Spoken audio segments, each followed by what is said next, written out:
Hello everyone, welcome to सुनी academy. मैं आज आप लोग के सामने हिंदी का वीडियो लेकर के आई हूँ। जैसा कि हम सब जानते हैं, हिंदी हमारी मातृभाषा है। हिंदी बचपन से हम हिंदी बोलते और सुनते आए हैं, इसलिए हमें हिंदी भाषा बहुत ही आसान लगता है। लेकिन जब हम किसी एग्ज़ाम या किसी कंपटीशन में बैठते हैं तो वहाँ पे जब हिंदी की छोटी छोटी चीज़ें जब वो हमारे सामने आती हैं तो वहाँ पे हम कंफ्यूज हो जाते हैं। तो आज मैं आप सबके इसी कन्फ्यूजन को दूर करने आई हूँ। सबसे पहले मैं बेसिक शुरू करने जा रही हूँ। हिंदी वर्णमाला मैंने आप यहाँ देख सकते हैं, मैं यहाँ पे एक वर्ण तालिका बनाई हूँ जिसको मैंने दो भागों में विभाजित किया है, स्वर और व्यंजन। स्वर क्या है और व्यंजन क्या है, मैं इसको एक्सप्लेन करना चाहूँगी। स्वर को मैंने दो भागों में यहाँ पे विभाजित किया है, एक ह्रस्व और दूसरा दीर्घ। अब ये ह्रस्व क्या है? ह्रस्व मीन्स छोटा और दीर्घ मीन्स बड़ा।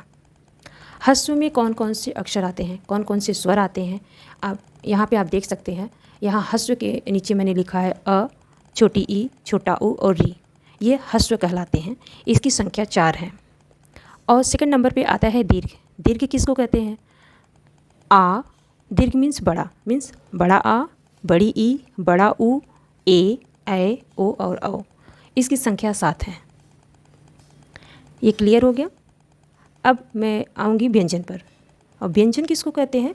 अब यहाँ पे देख सकते हैं, व्यंजन को मैंने 5 भागों में विभाजित किया है। फर्स्ट है स्पर्श, सेकंड है अंतस्थ, थर्ड है ओष्म, फोर्थ है आगत एंड फिफ्थ है संयुक्त। अब स्पर्श किसको कहते हैं? अब क्वेश्चन जैसे पूछता है स्पर्श किसको कहते हैं। अब हमें ये तो पढ़ाया तो है हम सब लोगों ने, बट ये नहीं पता होता कि स्पर्श किसको कहते हैं। अब स्पर्श मैं यहाँ पे क्लियर करना चाहूँगी। कवर्ग से पवर्ग तक मीन्स क से ले करके म तक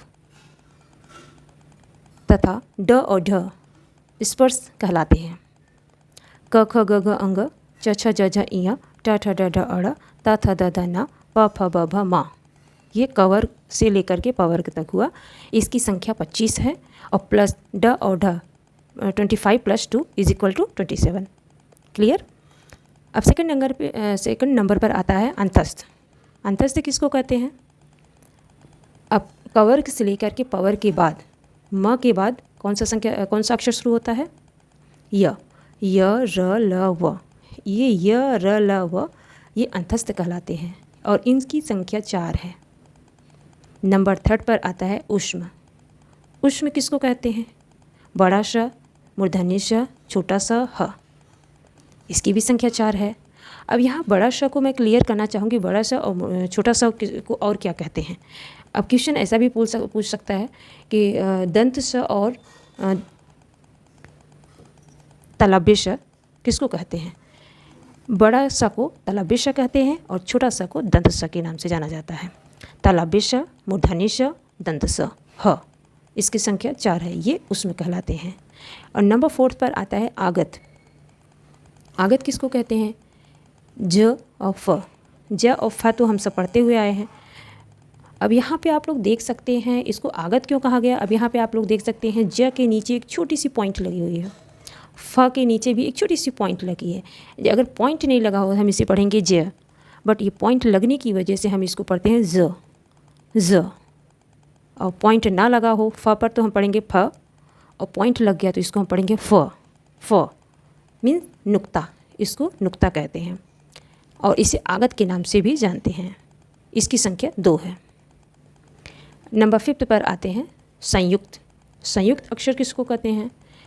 संयुक्त व्यंजन। छ से छत्री, त्र से त्रिशूल, ज्ञ से ज्ञानी, श्र से श्रमिक।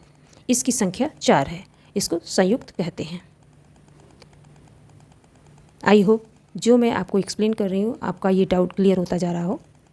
अब यहाँ पे आप लोग देख सकते हैं हिंदी वर्णमाला में मूल 33 व्यंजन होते हैं। इसके अतिरिक्त 2 उच्छिप्त व्यंजन हैं और 2 आयोगवाह है एवं 4 संयुक्ताक्षर व्यंजन हैं। इसमें 11 मूल स्वरों को मिला देने पर हिंदी वर्णमाला में कुल 52 वर्ण हो जाते हैं। आज की वीडियो में बस इतना ही। अगर मेरा वीडियो आप लोगों को अच्छा लगा हो तो लाइक सब्सक्राइब ज़रूर करें। Thank you.